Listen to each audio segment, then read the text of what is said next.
My client called me on a Tuesday afternoon, confused and a little embarrassed. She said she'd wired $4,200 to an account I'd sent her. Except, I hadn't sent her anything. I hadn't spoken to her in 2 weeks. And I certainly hadn't asked her to wire money anywhere. But she'd heard my voice. Clear as day. Confident. Professional. My exact cadence, my exact phrasing. Except it wasn't me. It was my ex-boyfriend. With a laptop, a $20 AI tool, and 3 years of voice samples he'd collected while we were together. He thought that was the end of my business. It was the beginning of his nightmare. My name doesn't matter. What matters is this. I run a boutique client consulting business. My voice, my relationships, my reputation, those are my product. And my ex, Marcus, knew that better than anyone. We dated for 3 years. He watched me build everything. And when I ended things, he decided that if he couldn't have the business, he'd burn it down. What he didn't account for was that I am not someone who accepts burning. Stay with me, because this story involves AI voice cloning, wire fraud, a cease and desist that made his attorney visibly uncomfortable, and a counterclaim that is still, to this day, working its way through the courts. Marcus and I met through a mutual friend at a networking event in 2019. He was charming in the way that certain men are, the kind of charm that feels like attention but is actually just observation. He was watching you, filing things away. At the time, I thought it was interest. Later, I understood it was inventory. I was 2 years into building my consulting firm, small, boutique, high-touch. 6 clients, all referrals, all paying well. I worked from home, ran everything remotely, and my entire business model was built on trust and communication. My voice, my personality, my follow-through. Marcus was in tech. He understood AI tools the way most people understand weather apps, casually, fluently, without thinking much about implications. He introduced me to productivity tools, scheduling automations, even suggested I record a library of templated voice messages to send clients. Efficient, he said. I recorded dozens of them, right there in our apartment.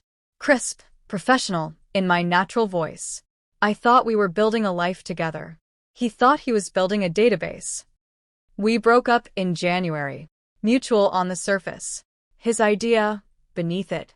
I had found out he'd been quietly pitching himself as a co-founder of my business to people in his network, using my client list as social proof without my knowledge.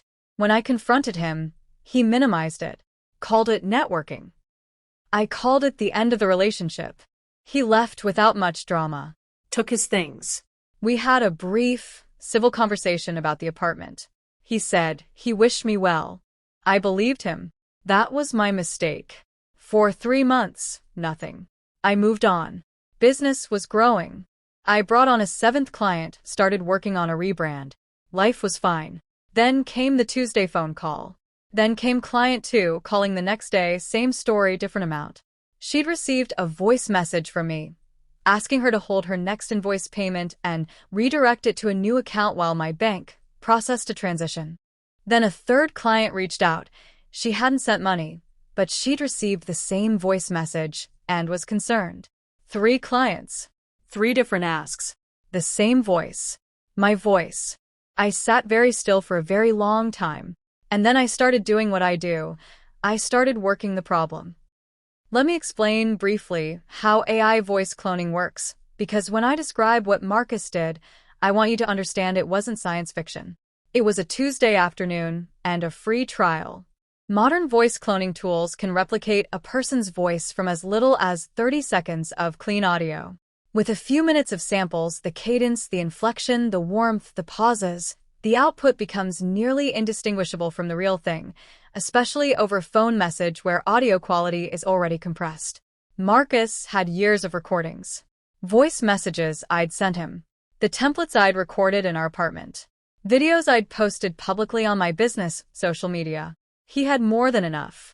I sent audio samples of the fraudulent voice messages to 2 separate audio forensics contacts, one a former colleague, one a freelance expert I found through a professional network. Both confirmed within 48 hours.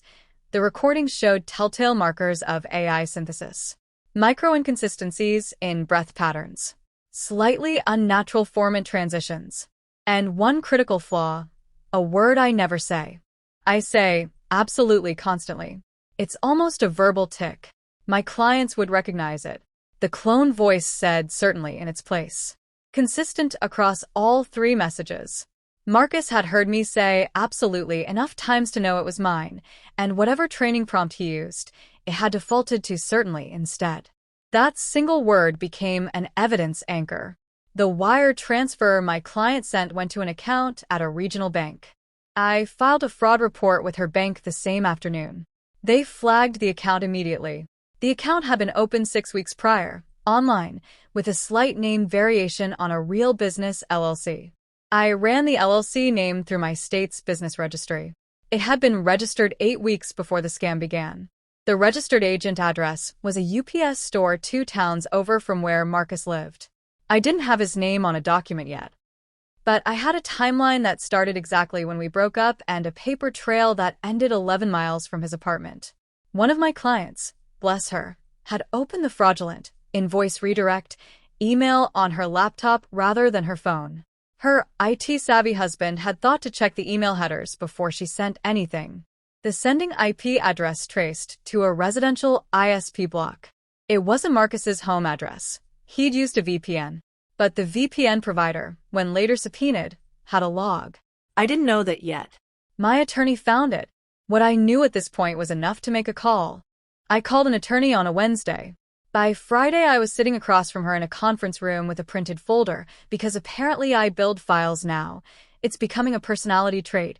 And she looked at what I'd assembled and said, very quietly, "This is a federal matter." Wide fraud. That's what we were looking at. Not just a civil claim, actual federal wire fraud. Using electronic communications to conduct a fraudulent scheme. The moment money crossed state lines via wire transfer, it escalated beyond a local civil dispute. She filed 3 things simultaneously. 1. A civil lawsuit against Marcus for fraud, tortious interference with business relationships, and unauthorized use of likeness and voice under my state's right of publicity statute. 2. A referral to the FBI's Internet Crime Complaint Center with our full evidence package. 3. A cease and desist that was, in her words, aggressively thorough. Marcus received the cease and desist on a Monday. His attorney called ours by Wednesday. The tone of that call, which my attorney relayed to me with barely concealed satisfaction, was described as a man who has just understood the size of what he stepped in. His attorney's opening position was that Marcus had simply been experimenting with AI tools and that any resemblance to my voice was coincidental. My attorney's response was to read aloud the evidence anchor, the certainly substitution confirmed by 2 forensic audio analysts, and then ask, politely, whether his client would like to explain how a coincidental AI experiment had produced 3 targeted messages sent specifically to my active client list, requesting wire transfers to an LLC registered 6 weeks before the messages were sent. There was a long pause on the call. His attorney asked for 2 weeks to consult with his client. The federal investigation moved slowly, they always do. But it moved. The VPN subpoena produced logs placing the email sends at an IP address registered to a device Marcus owned. A second subpoena to the AI tool provider, one of the consumer-facing cloning platforms, produced an account registered to an email address 1 character off from Marcus's real one. He had been careful. He had not been careful enough. The civil case was where things got genuinely wild. Marcus's legal team pivoted to arguing that the voice recordings I'd made in our shared apartment were jointly created content, and that he had some form of implicit license to use them. It was a novel argument. It was also, as my attorney put it, creative in the way that losing arguments often are. The right of publicity claim was the one that landed hardest. My state has strong protections for commercial use of a person's voice and likeness, without consent. Marcus had used my voice to solicit money from my clients. That is about as clear a commercial misappropriation as you can construct. Mediation was suggested at month 4. Marcus's team came to the table. I let my attorney do most of the talking. I sat across from Marcus for the first time since our breakup, and I looked at him very calmly, and I did not say a single word that wasn't legally necessary. He looked smaller than I remembered. The civil settlement was confidential. I can tell you that. I can also tell you that my clients, all three targeted, only one of whom lost money, were made whole. The client who wired $4,200 received her money back, plus additional damages for the disruption to her business operations. I can tell you that Marcus signed a permanent injunction prohibiting him from using my voice, likeness, name, or any derivative thereof for any purpose, commercial or otherwise, for the rest of his natural life. I can tell you that the federal matter is ongoing and that I am not the one who should be nervous about it. And I can tell you this because I think it matters. After the settlement, I updated my client communication protocols. Every invoice I send now has a dual verification step. Any payment redirect request triggers an automatic callback to a number on file, a real call, from me, using a code word we've established in advance.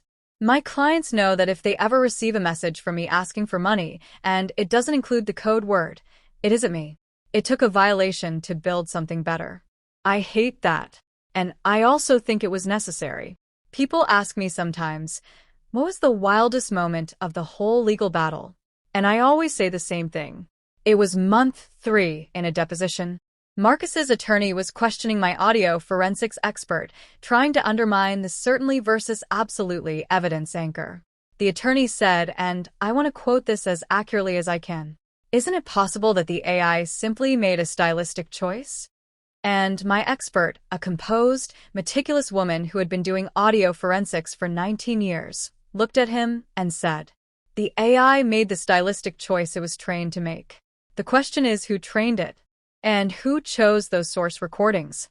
Those are human decisions." There was a silence in that room. Marcus looked at the table.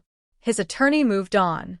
I started my business on the belief that trust is the only currency that compounds. Marcus tried to counterfeit it. He found out, slowly, expensively, and in front of several federal investigators, that counterfeiting trust has consequences that AI cannot help you escape.